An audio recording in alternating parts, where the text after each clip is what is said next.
all the preparations. It's like taking off on a hang glider. Yeah. All the preparations, you know, everything has to be straightened out.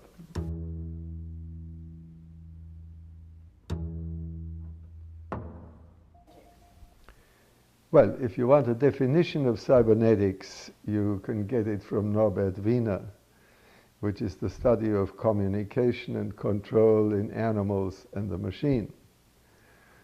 But if you look at the history of cybernetics, a very peculiar thing happened. Because after it became a discipline, which was after the Macy conferences in the 1940s, and Wiener had was publishing his book, and with the help of Heinz and Warren McCulloch, a discipline was founded. And because Wiener and also McCulloch had been working very much on the technological applications of cybernetics, which is circular reactions and feedback mechanisms and all that, for several years cybernetics was concerned exclusively with technological applications. And you got all those wonderful things like automatic pilots and goal-seeking missiles and all that. And they were fabulous technological advances. Now, Wiener and McCulloch and Heinz and several others at the beginning had been very interested in the philosophical applications of cybernetics, but not very much was done about them early on. And that took until about, I think, the late 60s before things like that came out.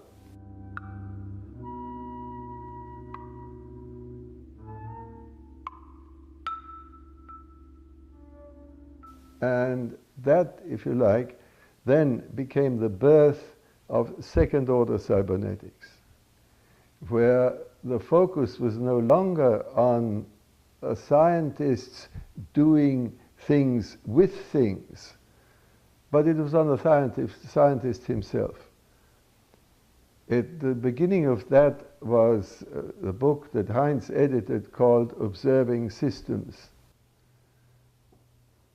The focus was on systems that do the observing, and that do the thinking, and that do the exploiting and all that. So that was the second order cybernetics.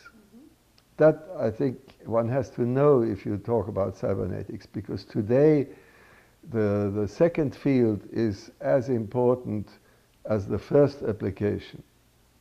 It's the philosophical things that have slowly begun to influence other areas. It's a very slow process, and part of that is because of the revolutionary ideas that are introduced by cybernetics into philosophy, which is all based on self-organization and the same things as the technological advances, but applied to intellectual proceeds and whatnot.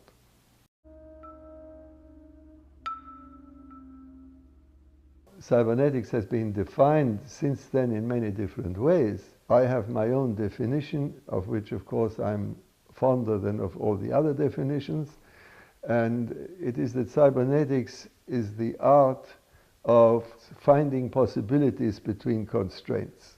I got to that definition originally because Gregory Bateson had written an article about evolution and the theory of evolution. And in that article, he had made very clear that the theory of evolution is not a causal theory, but it is a theory that works by constraints. And it was that that made me realize that indeed that seemed the most salient characteristic of cybernetics, that it is interested in constraints and not in causes. And the interest in constraints means that you learn to sort of cope with constraints by finding other possibilities that don't conflict with the constraints. And that indeed is very much the picture of evolution, where those organisms survive that do not hit fatal obstacles during their existence.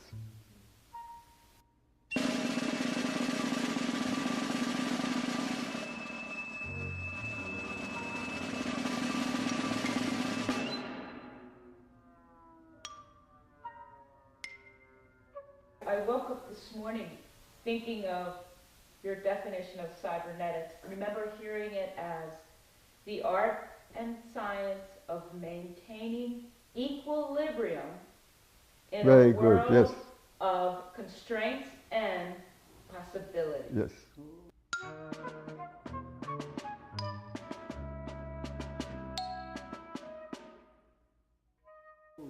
I couldn't think of it yesterday. But I couldn't think of it either. So the notion of equilibrium, of course, comes directly from Piaget, and it's intimately connected with the notion of viability. Viability is whatever allows you to maintain your equilibrium.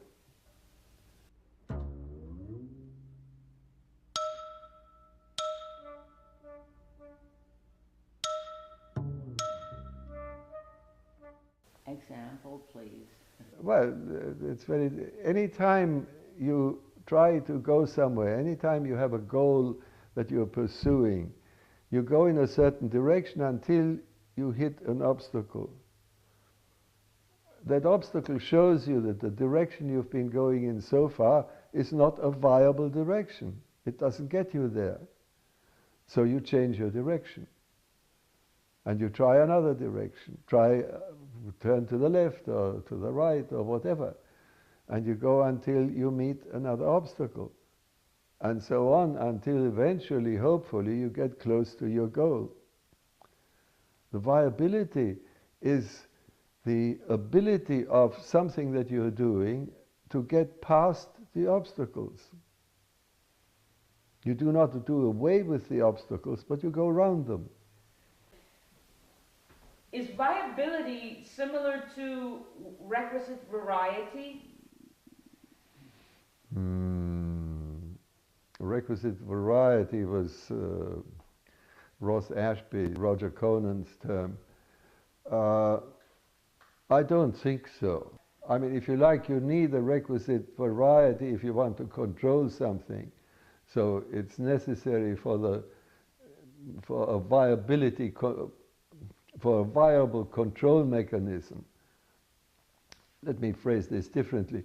If you want to build a mechanism that controls some process or some activity, the mechanism you build must at least have the same possibility of varieties, of variability, as the thing itself. That is the requisite variety. That you can't control a process with something that is simpler than the process. It has to have the same possibilities of modification and the same flexibility, if you like. That was Ashby's principle of requisite variety. So maybe viability makes more sense when talking about second-order cybernetics, and requisite variety makes more sense when talking about first-order cybernetics. Yes. I'll tell you a very simple example of requisite variety is that if you have a light switch, the light switch has the necessary variety to switch the light on and off. But it cannot possibly alter the intensity of the light. If you want to do that, you have to add a resistance to the switch. And with that, you increase the varieties possible in the switch in order to control the varieties in what you're controlling. So requisite variety really has to do with controlled systems. Yes, absolutely. First order cybernetics is concerned with mechanisms that you are looking at and that you are constructing and that you are controlling. Second order cybernetics is concerned with the constructor, the observer, and the controller. How do they manage to do it? And that is why second order cybernetics is interesting for cognition. First order cybernetics is not interesting for cognition.